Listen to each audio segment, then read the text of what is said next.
Alhamdulillahi Rabbil Alamin Wabihi nasta'inu ala umuri dunya wa din Wa sallallahu ala nabiyyina wa sayyidina Muhammadin Wa ala alihi wa sahbihi ajma'in Amma ba'd.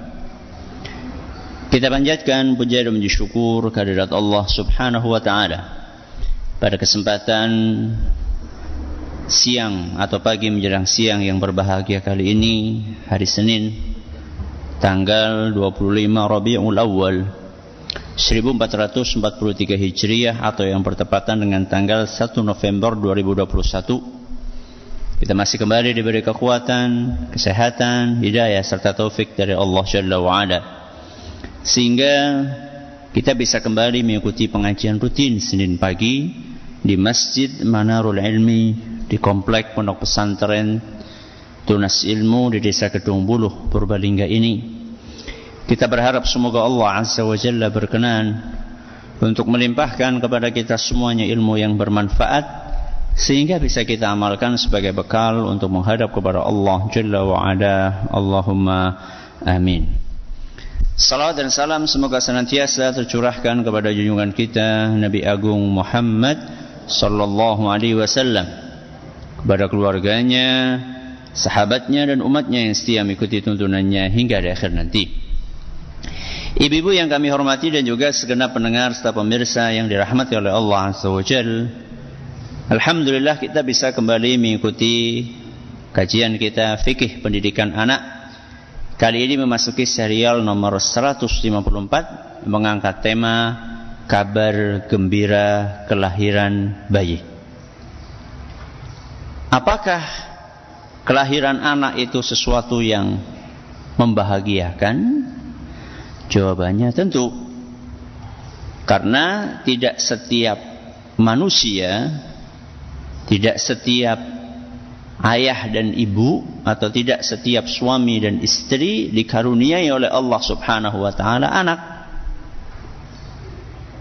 Allah subhanahu wa ta'ala memberikan anak ini kepada hamba-hamba yang dikehendaki oleh Allah, sehingga ada sebagian keluarga, ada sebagian rumah tangga yang memang oleh Allah nggak dikasih anak.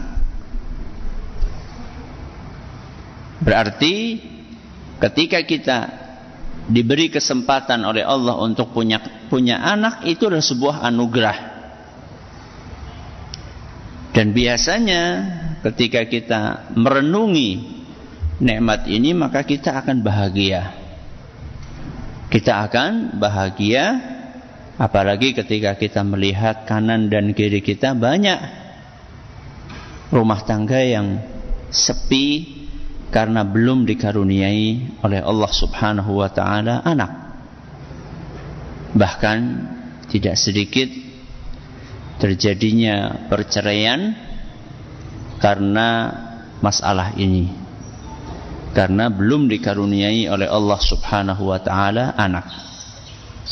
Sehingga kelahiran bayi itulah sebuah kabar gembira.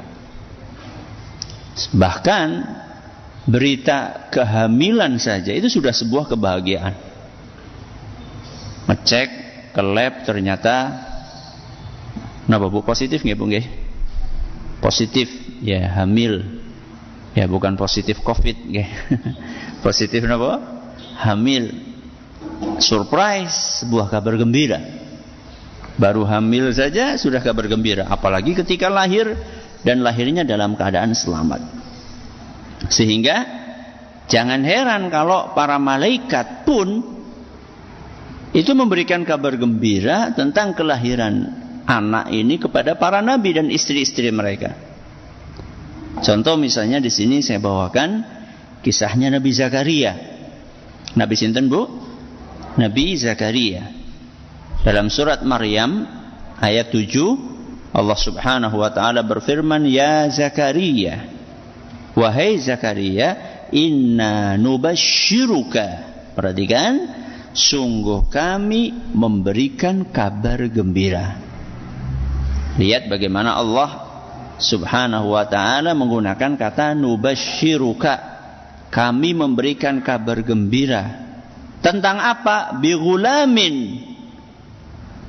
tentang seorang anak laki-laki yang akan Allah berikan kepada beliau. Karena lama nunggunya Nabi Zakaria. Ismuhu Yahya, namanya adalah Yahya. Jadi lihat bagaimana di sini Allah Subhanahu wa taala menggunakan kata kabar gembira manakala menyampaikan berita tentang akan dikaruniainya Zakaria atau Nabi Zakaria seorang anak namanya Yahya. Contoh yang lain, Nabi Ibrahim alaihissalam sama juga nunggunya lama. Allah ceritakan dalam surat Hud ayat 71, wa imra'atuhu qa'imatun fadhahikat, dan istrinya itu berdiri lalu dia tersenyum. Fabasyarnaha bi Ishaq, maka kami menyampaikan kepadanya kabar gembira. Lihat, lagi-lagi Allah menggunakan kata basyarnaha. Allah sampaikan kabar gembira kepada istrinya Nabi Ibrahim alaihissalam. Apa kabar gembira itu? Bi Ishaq, tentang akan dikaruniainya mereka berdua seorang anak yang bernama Ishaq. Bahkan sudah disampaikan juga wa min warai Ishaq Yaqub. Dan nanti kasih tahu bahwa dari anakmu Ishak ini akan lahir nabi lain, anak lain yang bernama Yakub. Jadi di sini kabar gembira yang double-double.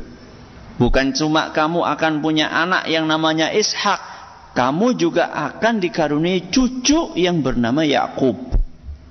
Ya, Masya Allah ini ya, dahsyat ini. Semuanya Nabi ini. Ya, anaknya Nabi, cucunya juga Nabi, termasuk Nabi Ismail. Nabi Ismail kan juga anaknya Nabi Ibrahim. Itu juga Nabi. Dari keturunan Nabi Ismail nanti akan ada nabi-nabi yang lainnya. Salah satu Nabi kita Muhammad SAW. Beliau adalah salah satu Nabi yang keturunannya Nabi Ismail. Dan dari Nabi Ishak juga nanti akan turun nabi-nabi yang lainnya.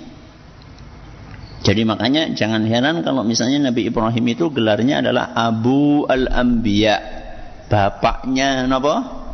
Para nabi. Kenapa? Karena dari keturunannya itu banyak banget yang jadi nabi. Ya.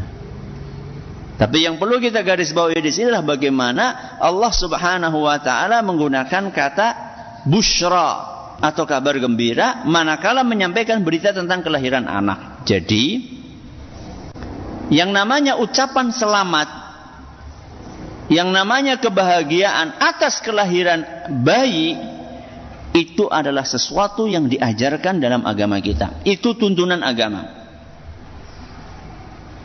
Makanya kalau kita perhatikan dalam beberapa ayat, Allah itu mengecam ya orang yang justru ketika lahir anak malah jengkel.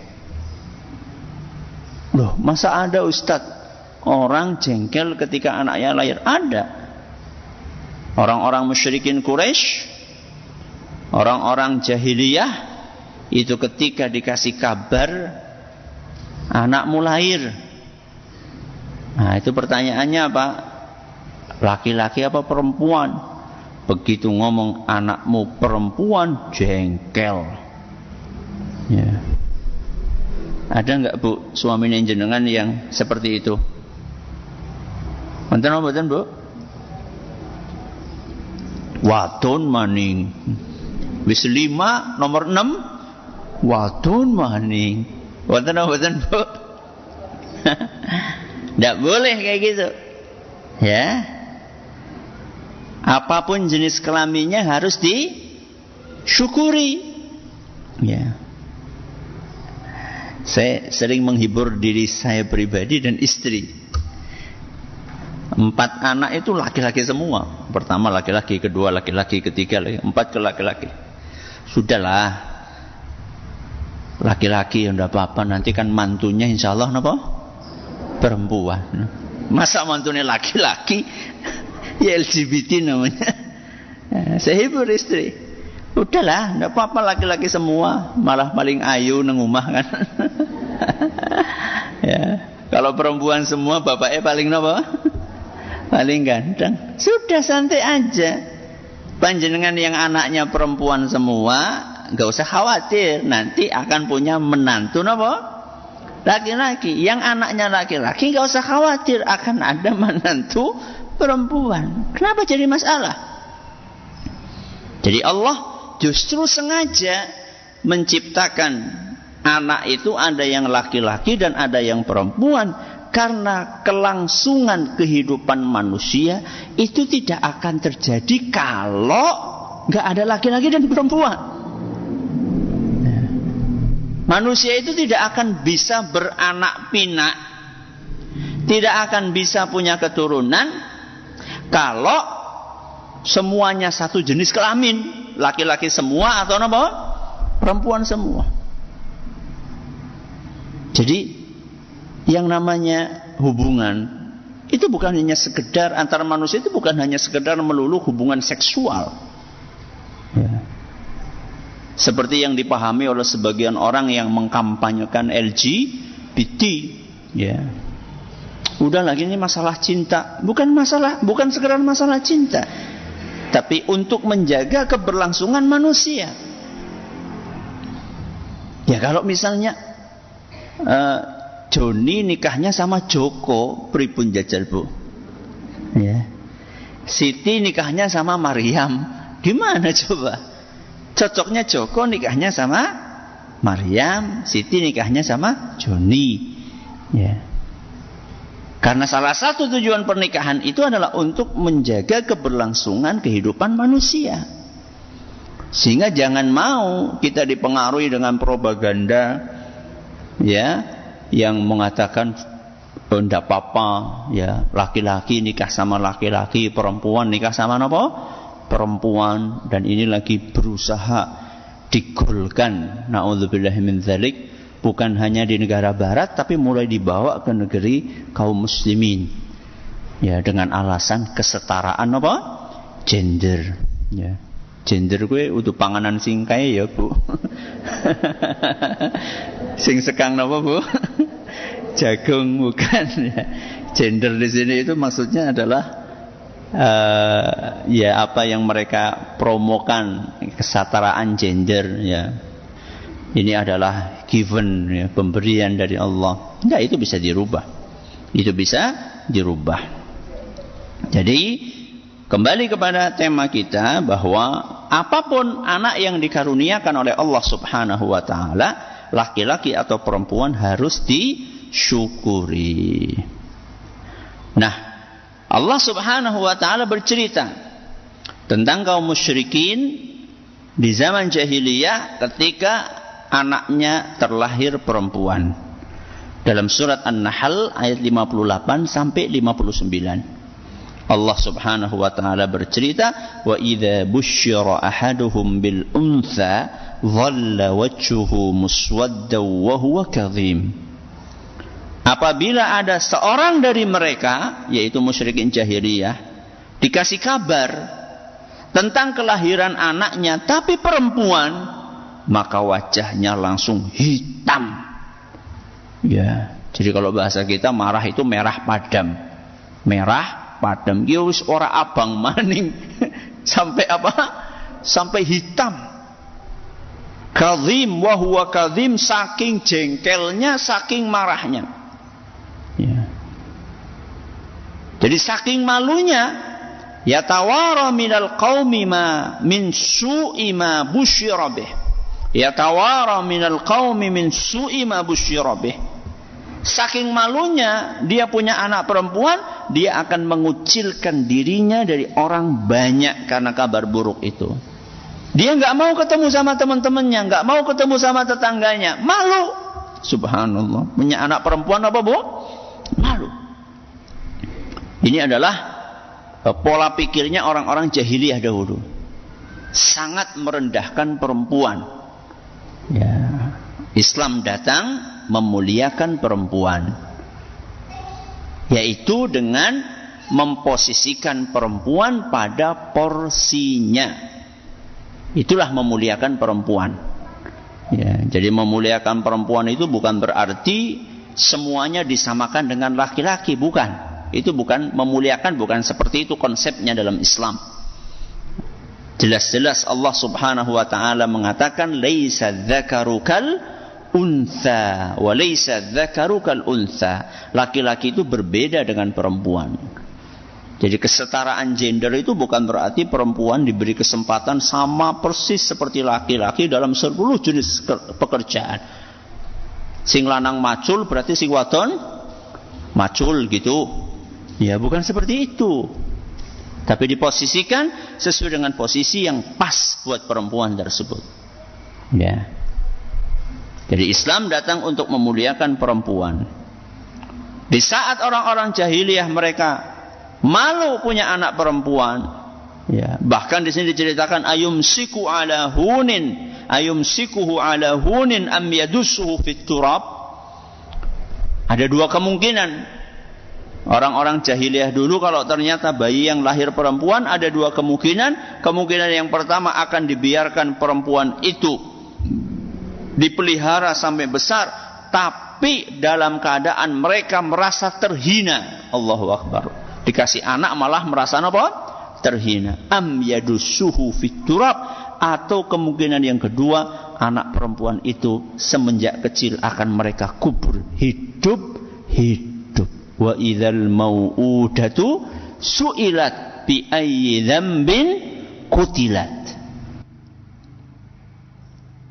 Allah sampaikan dalam ayat yang lain, ketika anak perempuan itu dikubur hidup-hidup, ditanya bi ayyi dzambin qutilat, apa dosanya anak perempuan ini, bayi ini kemudian dikubur hidup-hidup. Ya. Ala sa'a ma yahkumun, alangkah buruknya keputusan yang mereka bikin itu, yaitu orang-orang musyrikin jahiliyah. Alhamdulillah, Islam datang dengan membawa ajaran yang memuliakan perempuan. Anak laki-laki, ataupun anak perempuan, semuanya mendapatkan kedudukan, porsi penghormatan di dalam agama kita. Yang namanya kesetaraan itu tidak harus sama. Ya. Yang namanya kesetaraan tidak harus sama. Yang namanya adil juga tidak harus sama. Adil itu adalah sesuai dengan porsinya. Anak TK berangkat sekolah dengan anak mahasiswa berangkat sekolah. Uang sakunya sama, Bu? Sama atau tidak? Adil atau tidak kalau uang sakunya beda? Adil apa mboten? Adil. Anak kuliah, uang sakunya karena dia harus makan siang di kampus, ya mungkin bisa dikasih 20.000, 30.000 misalnya. Kalau anak TK berangkat sekolah, anak PAUD berangkat sekolah dikasih uang saku berapa, Bu? 5.000 sudah cukup, sudah lumayan besar 5.000. Apakah ketika kita berikan kepada anak yang bontot 5.000, anak yang barep 30.000, adil apa mboten, Bu? Adil. Walaupun tidak sama. Ketika ada anak kembar, yang satunya laki-laki, yang satunya perempuan, apakah bajunya sama? Tidak. Adil itu tidak harus sama. Adil itulah meletakkan porsinya pada tempatnya yang pas. Itulah adil. Sehingga ketika Allah Subhanahu wa taala berfirman, "Lirrijali nasi'a, lidzakari mithlu hadzil unthayain." Ahli waris yang laki-laki atau anak laki-laki itu berhak mendapatkan jatah warisan 2 kali lipat jatahnya anak perempuan. Itu adalah sebuah keadilan, bukan penindasan kepada kaum wanita. Loh kok demikian, Ustaz? Masa yang laki-laki dapat 2 bagian, yang perempuan dapat 1 bagian? Yang laki-laki dapat 10 juta, yang perempuan dapat berapa? 5 juta. Masa kayak gitu adil, Ustaz? Adil. Adilnya di mana, Ustaz? Karena laki-laki itu dia akan menjadi kepala keluarga. Sedangkan wanita itu akan menjadi anggota keluarga. Kepala keluarga membutuhkan dana lebih besar daripada nopo? anggota keluarga. Anak laki-laki nanti akan menjadi bapak, akan menjadi suami yang menanggung istri dan anak-anaknya. Sedangkan anak wanita nanti akan menjadi istri yang ditanggung oleh siapa? Suaminya. Kan beda posisi. Sehingga wajar ketika Allah Subhanahu wa taala menyampaikan lidzakari mithlu hadzil unsayain. Jatah warisan laki-laki itu 2 kali lipatnya jatah warisan perempuan. Ini adalah sebuah keadilan, bukan kezaliman. Jadi kembali kepada kabar gembira kelahiran bayi.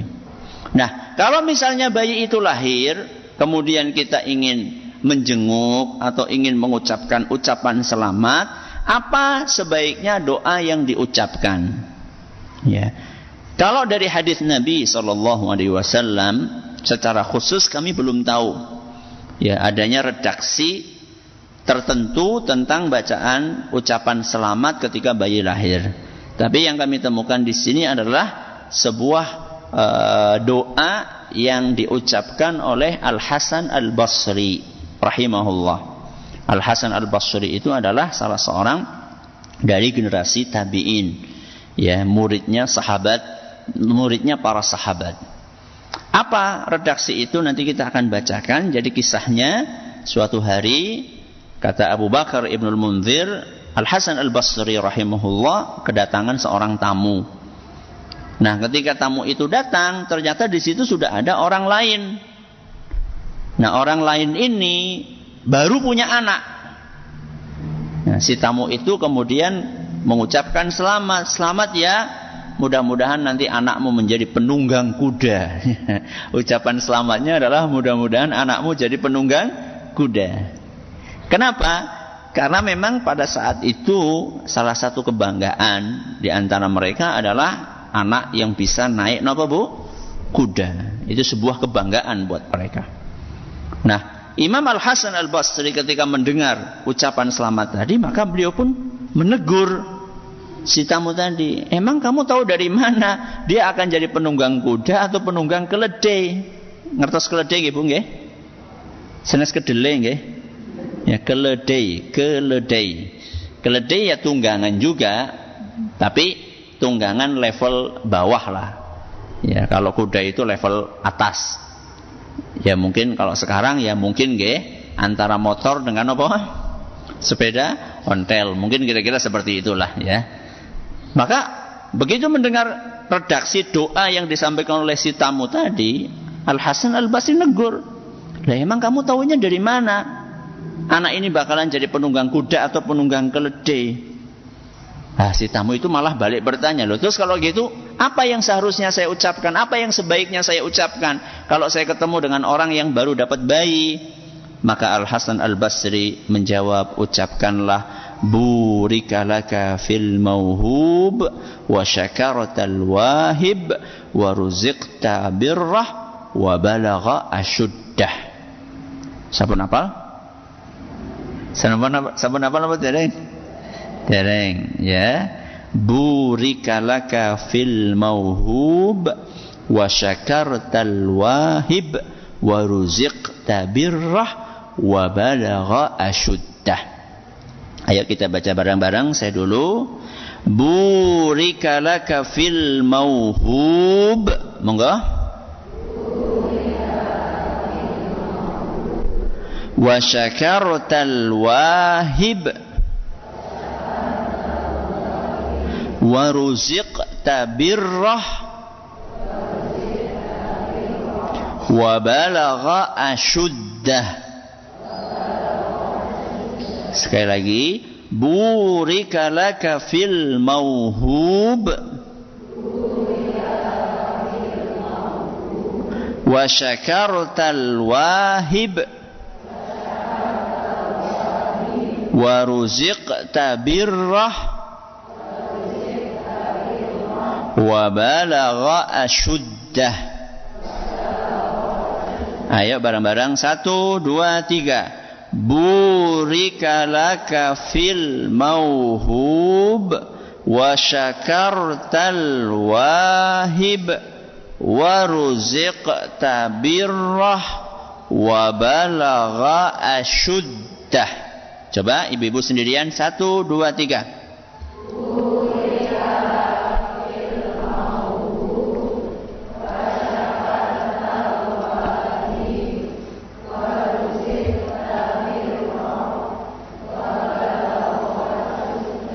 Apa artinya? Ini doanya keren banget nih Bu, artinya Masya Allah. Burika laka fil mauhub, semoga anak yang dianugerahkan kepadamu ini diberkahi. Nanti saya akan jelaskan. Wa syakartal wahib, semoga engkau bisa bersyukur kepada sang pemberi. Sinten sang pemberi?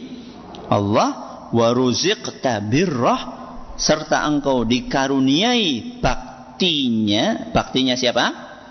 Anak. Wa balagha asyuddah, dan mudah-mudahan anak ini hidup sampai dewasa. Ini kandungannya Masya Allah Bu. Burika laka fil mauhub, semoga anak yang dianugerahkan kepadamu ini diberkahi. Jadi yang paling penting itu adalah bagaimana anak kita diberkahi. Sehingga seandainya kita dikaruniai oleh Allah Subhanahu wa taala anak satu tapi diberkahi, itu sudah luar biasa. Apalagi kalau anaknya banyak dan diberkahi oleh Allah Subhanahu wa taala. Apa maksudnya diberkahi? Diberkahi itu maksudnya adalah dia akan tumbuh berkembang dalam kebaikan. Akan tumbuh berkembang dalam kebaikan, tidak merepotkan, tidak membuat sedih, tidak memalukan keluarga tersebut. Ya, anak polah, bapak kepradah. Ya, anak yang bikin ulah, orang tua yang menanggung ulah dari anaknya. Enggak seperti itu. Kita doakan mudah-mudahan ini diberkahi oleh Allah Subhanahu wa taala. Kemudian wasyakartal wahib, dan mudah-mudahan kau bisa bersyukur kepada yang memberi anak ini, yaitu Allah. Ini adalah diingatkan agar ketika kita dikaruniai oleh anak, ya apapun kondisinya, bagaimanapun suasananya, maka kita bersyukur kepada Allah Subhanahu wa taala. Ya. Mungkin ada kekurangan 1, 2 hal, kita tetap bersyukur kepada Allah. Alhamdulillah masih dikaruniai oleh Allah anak. Bagaimana dengan tetangga kita, bagaimana dengan teman kita, bagaimana orang lain yang enggak dikasih, yang belum dikasih oleh Allah atau tidak dikasih oleh Allah anak. Ya, bersyukur kepada Allah. Wa ruziqta birrah, dan mudah-mudahan engkau dikaruniai baktinya. Ini doa supaya anak itu nantinya berbakti kepada orang tuanya, mau merawat anaknya. Tidak seperti kejadian 3 anak yang bikin surat pernyataan menyerahkan anak kepada siapa Bu?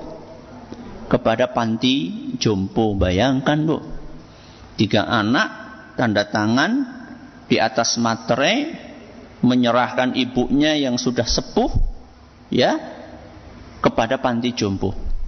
Alasannya apa? Sibuk. Allahu Akbar. Bayangkan Bu, 3 anak ngurusi 1 ibu tidak bisa. 1 ibu ngurusi 3 anak bisa. Itulah kekuatan seorang ibu. Ya, sangat mengenaskan. Bahkan sampai disebutkan di dalam surat pernyataan itu, kalau sampai meninggal dunia silahkan diurus. Ya Allah, nggak pengen menyolati ibunya, nggak pengen memandikan ibunya. Ya, semuanya diserahkan, sak geluntung diserahkan kepada panti jompo. La haula wala quwata illa billah. Ya, kita nggak pengen anak-anak kita seperti itu. Dan ingat, ya, peringatan buat siapa saja yang berbuat jahat kepada orang tuanya, maka anak-anak dia akan berbuat jahat kepada dia. Disebutkan dalam beberapa riwayat bahwa dosa, salah satu dosa yang akan ada hukumannya di dunia sebelum di akhirat adalah durhaka. Salah satu dosa yang akan disegerakan hukumannya di dunia sebelum nanti mendapatkan hukuman di akhirat adalah durhaka kepada orang tua. Ya.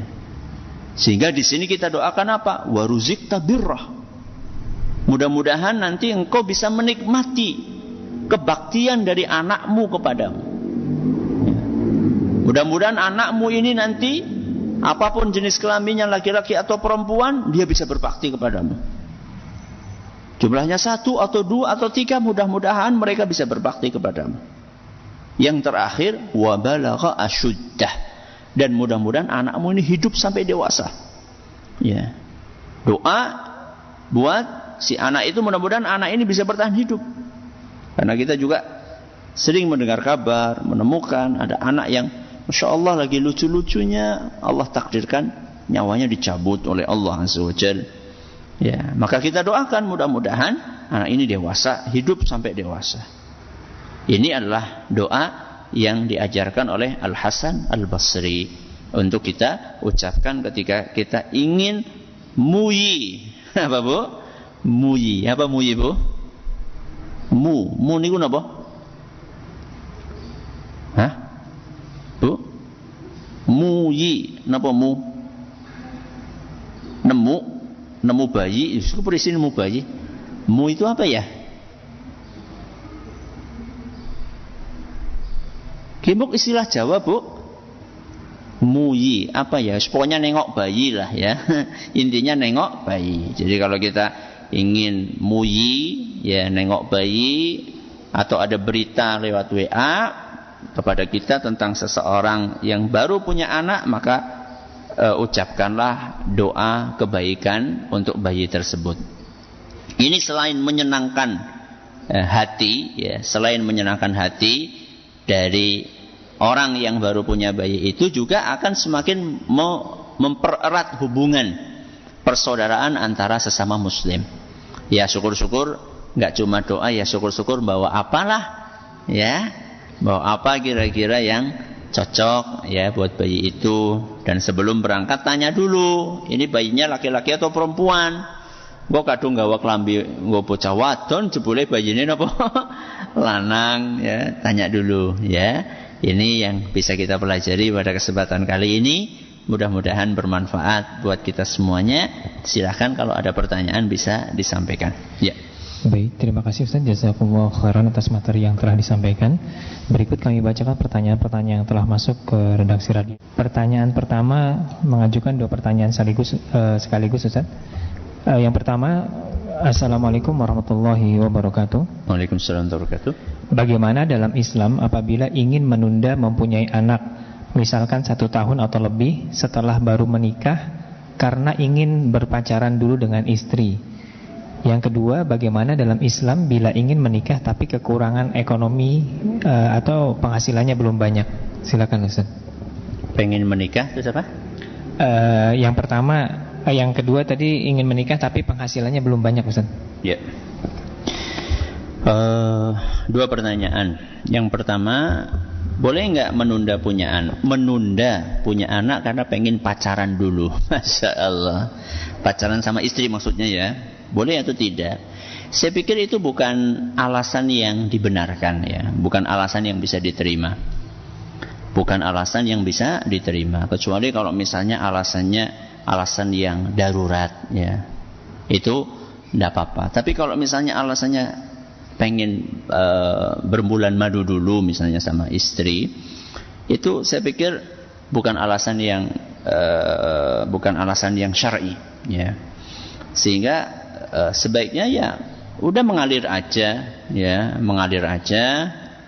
Kalau memang Allah kehendaki segera punya anak, ya segera punya anak. Kalau tidak, ya tidak. Kita sering mendengar cerita suami istri yang menyesal, ya, menyesal menunda punya anak, ya, karena ternyata setelah itu kemudian jadinya susah punya anak. Itu sering kita mendengar cerita seperti itu. Sehingga jangan Anda terjerumus kepada penyesalan yang pernah dialami oleh orang lain. Seorang muslim yang baik itu adalah yang bisa mengambil pelajaran dari kejadian yang menimpa orang lain, bukan dia yang dijadikan pelajaran oleh orang lain. Ya, mukmin yang baik itu adalah mukmin yang bisa mengambil pelajaran. Oh, ini sudah ada yang menunda akhirnya menyesal. Ambil itu pelajaran. Jangan sampai kita kemudian ikut-ikutan seperti itu. Ya. Toh juga pacaran ini tidak terganggu kok dengan adanya anak. Justru malah membuat suasana menjadi lebih nyaman, lebih ceria, lebih meriah, ya. Tinggal diatur aja waktunya. Kemudian pertanyaan kedua, boleh nggak nunda nikah kalau penghasilannya belum banyak? Ya, emang banyak itu berapa sih? Ya, kadang-kadang banyak itu kan relatif ya. Apalagi di dalam Al-Quran itu dijelaskan bahwa orang-orang yang menikah itu in yakunu fuqara'a yughnihimullahu min fadlih. Seandainya mereka itu miskin sebelum menikahnya, maka Allah akan bikin mereka kaya setelah menikah. Akan bikin mereka punya kecukupan setelah menikah. Dan itu nyata, ya. Ketika belum menikah, ya, di rumahnya ya hanya ada perabot secukupnya lah. Yang namanya bujangan kan enggak banyak macam-macam barang di rumah. Begitu nikah sama istri, ada tambah kompor minimal jadi 2. Ya, itu sebuah tambahan kekayaan dari Allah. Ketika dulu masih bujangan, paling lemarinya cuma 2 rak. Begitu nikah kemudian punya lemari yang 3 rak. Ada juga rak piring, ada rak gelas dan seterusnya. Jadi ini menunjukkan bahwa Allah Subhanahu wa taala menepati janjinya. Ya.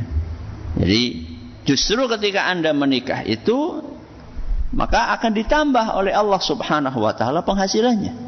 Ya. Jadi bukan syarat menikah itu harus jadi orang kaya. Ya. Tapi justru menikah itu akan memudahkan rezeki. Ya. Seandainya Anda sudah tergolong orang yang mendesak, ya, menikah karena sudah terjerumus kepada perbuatan dosa dan maksiat, maka bersegeralah untuk menikah, jangan menunda-nunda, ya. Jangan nunggu jadi kaya dulu, nanti kalau nggak kaya-kaya terus nggak nikah gitu ya. Jangan, ya. Yakinlah dengan janji dari Allah Subhanahu wa taala tadi. Ya. Baik, terima kasih Ustaz. Jazakallahu khairan atas jawabannya. Pertanyaan selanjutnya datang dari hamba Allah. Assalamualaikum warahmatullahi wabarakatuh. Waalaikumsalam warahmatullahi wabarakatuh. Ustaz, mohon doanya. Qadarullah kami sudah bertahun-tahun belum dikaruniai anak. Pertanyaan ana, Ustaz, apakah ada dalil yang berkaitan dengan jika pasangan suami istri sampai meninggal tidak dikaruniai anak di dunia, kelak ada jaminan dikaruniai anak di surga? Jazakumullahu khairan. Wa jazakumullah khairan. Semoga Allah Subhanahu wa taala berkenan untuk mengaruniai kepada sang penanya dan juga saudara-saudara kita yang sudah berkeluarga belum dikaruniai anak. Mudah-mudahan Allah karuniakan kepada beliau dan mereka dengan segera keturunan yang saleh dan salihah. Kemudian apakah ada dalil yang menyebutkan bahwa orang yang di dunianya nggak dikaruniai anak nanti di akhirat akan dikasih anak? Saya belum tahu. Ya, saya belum tahu ada dalil yang menyebutkan seperti itu. Tapi Anda tidak perlu berkecil hati, karena peluang pahala itu bukan hanya ada dalam anak saja. Ketika kita mendengar hadis Nabi SAW yang sering disampaikan oleh para ustadz, para dai, para muballigh, para kiai, idza mata ibnu Adam inqata amalu illa min thalathin, ketika anak Adam meninggal maka seluruh amalannya akan terputus kecuali 3, ya, kecuali 3, yaitu sedekah jariyah, kemudian anak soleh yang mendoakan, ya, dan ilmu yang bermanfaat. Lihat 3 ini. Di sini Allah Subhanahu wa taala melalui lisan Nabi-Nya sallallahu alaihi wasallam menyampaikan bahwa peluang pahala itu bukan cuma dari doa anak yang soleh, ada dari amal jariyah, ada dari ilmu yang bermanfaat. Sehingga ketika Anda pengen mendapat aliran pahala dari anak dan itu ternyata Allah tidak karuniakan, Anda punya alternatif yang lain. Anda bisa beramal jariyah, Anda juga bisa menyebarkan ilmu yang bermanfaat. Sehingga pintu itu nggak tertutup rapat, Anda masih punya celah untuk mencari pahala jariah. Ya. Dengan sedekah untuk masjid, untuk pesantren, ya, yang pahalanya terus mengalir, bikin sumur, yang airnya bisa dimanfaatkan oleh masyarakat sekitar selama puluhan tahun atau ratusan tahun. Ya. Atau alternatif yang lain adalah ilmu yang bermanfaat. Ya, Anda belajar ilmu agama, kemudian Anda ajarkan kepada orang lain. Ustaz, kalau misalnya saya dari sisi keilmuan saya kurang, kemudian saya juga waktunya mungkin susah untuk memperdalam sampai jadi ustaz, itu bagaimana? Ya, Anda bisa mendukung anak-anak yang belajar ilmu agama. Jadi yang namanya ilmu yang bermanfaat tidak harus dalam bentuk Anda yang mengajarkan. Anda bisa membiayai santri yang kurang mampu belajar agama. Begitu nanti santri itu tamat, lalu dia berdakwah, mengajarkan ilmu yang bermanfaat, Anda juga dapat pahalanya. Alternatif yang lainnya bisa juga Anda menyebarkan buku, ya, bagi-bagi buku kepada orang banyak, ya, itu juga termasuk ilmu yang bermanfaat, buku yang bermanfaat tentunya. Ya. Kemudian juga bisa Anda ikut andil dalam nge-share, ya, video kajian, nge-share audio kajian, nge-share flyer, ya, yang isinya nasihat, atau membiayai pembuatan baliho yang isinya nasihat. Banyak sekali sarana untuk memperoleh pahala dari amalan berupa ilmu yang bermanfaat. Jadi jangan minder, jangan putus asa, masih banyak alternatif di hadapan Anda untuk mendulang pahala jariah. Ya. Baik, terima kasih jazakumullahu khairan atas jawabannya. Pertanyaan selanjutnya datang dari pemirsa atau pendengar Radio Roja. Assalamualaikum Ustaz. Waalaikumsalam warahmatullahi wabarakatuh. Saya hamba Allah dari Riau ingin bertanya. Dulu waktu saya hamil, karena jarak kelahiran anak saya rapat, makanya waktu itu saya mau menggugurkan kehamilan saya, terus tidak jadi karena waktu itu saya belum kuat iman. Apakah saya bisa bertobat ya Ustaz? Sangat bisa. Jangankan yang nggak jadi, yang sudah jadi aja masih ada kesempatan untuk bertobat.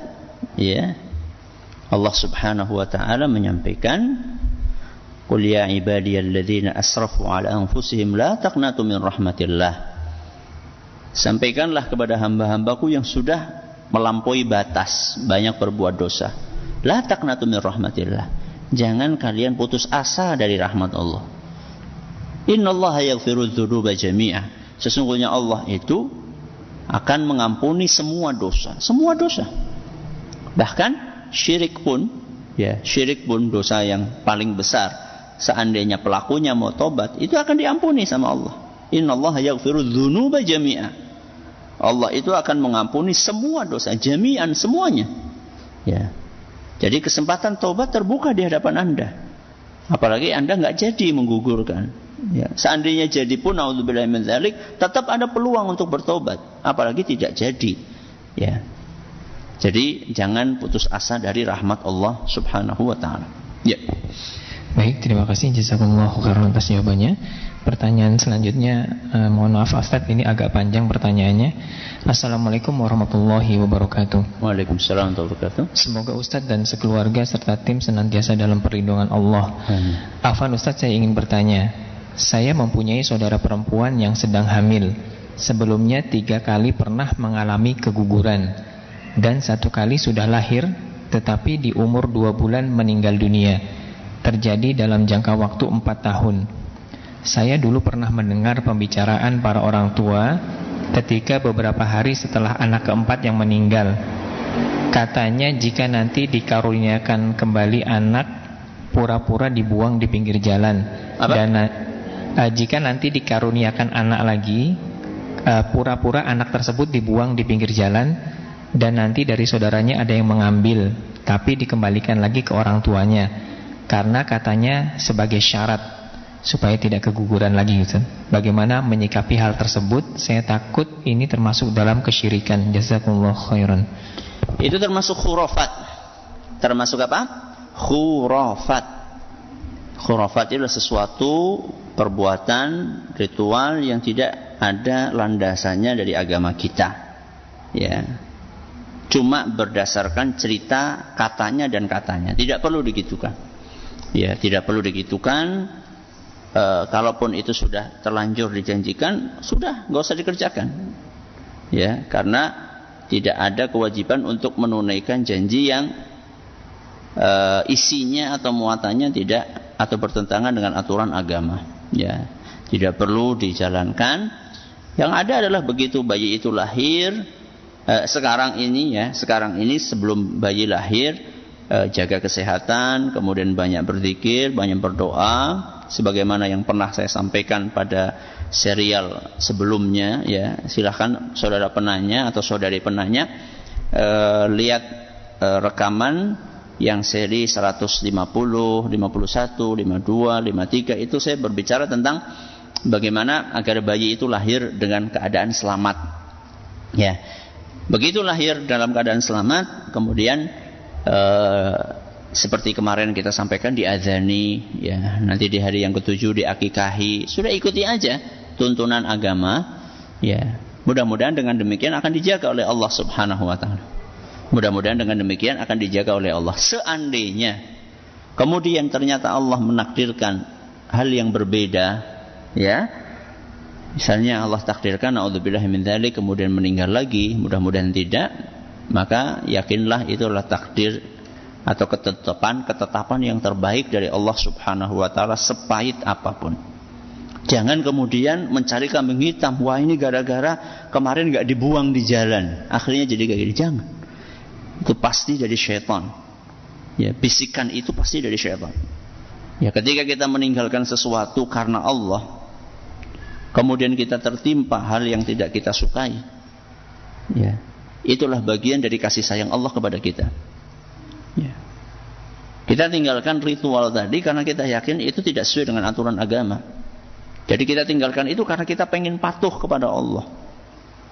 Jadi tidak mungkin orang yang patuh kemudian diterlantarkan oleh Allah, disakiti sama Allah, tidak mungkin.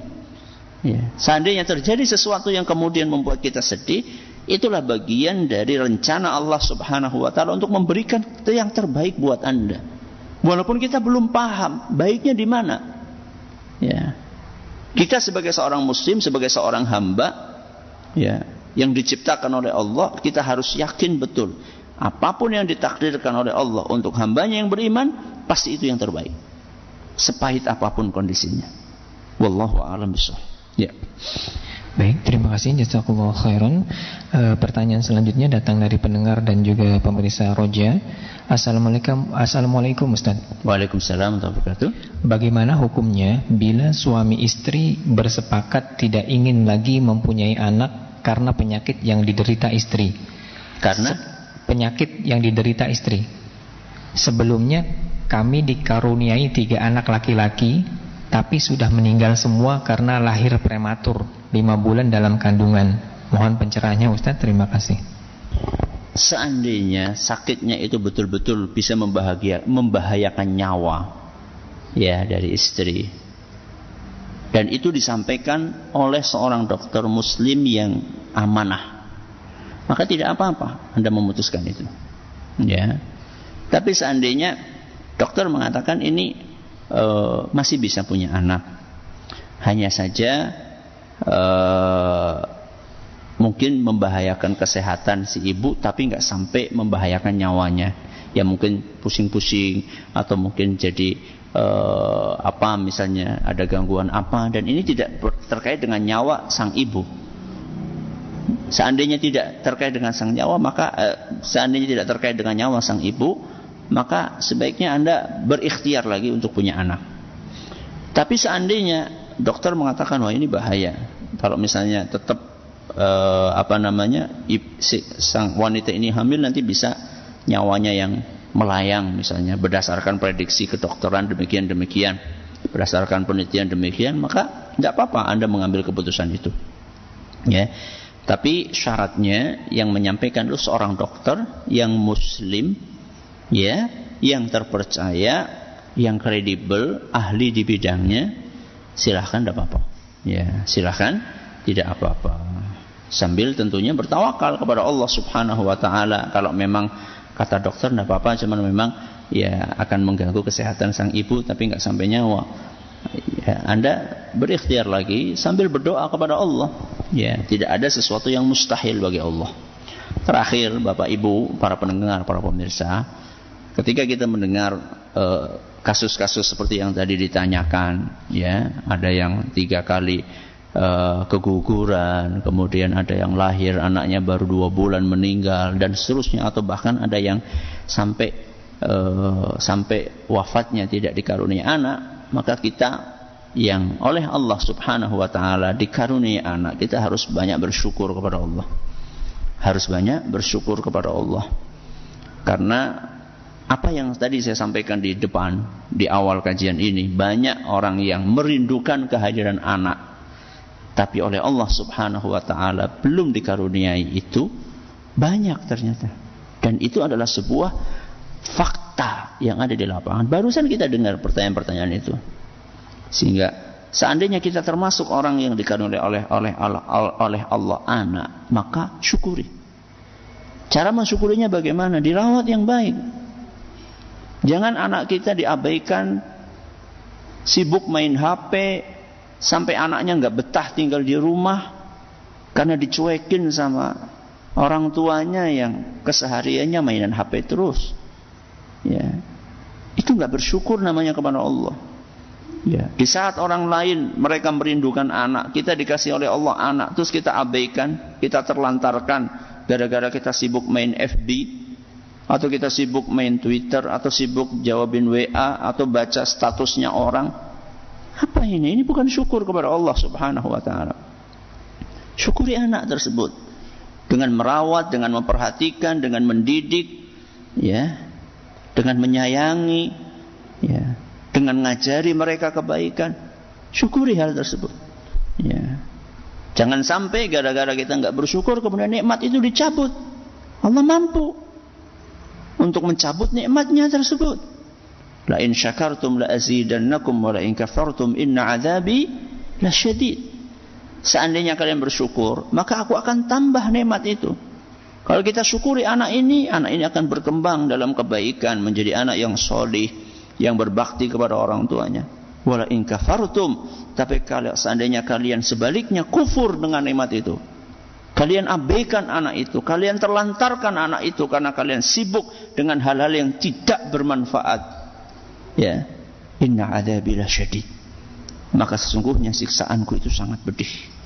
Mudah-mudahan apa yang kita pelajari bermanfaat buat kita semuanya. Wallahu taala a'lamu bissawab. Terima kasih atas perhatiannya. Mohon atas segala kurangannya kita akhiri dengan doa kafaratul majlis. Subhanakallahumma wa bihamdika asyhadu an la ilaha illa anta astaghfiruka wa atubu ilaik. Assalamualaikum warahmatullahi wabarakatuh.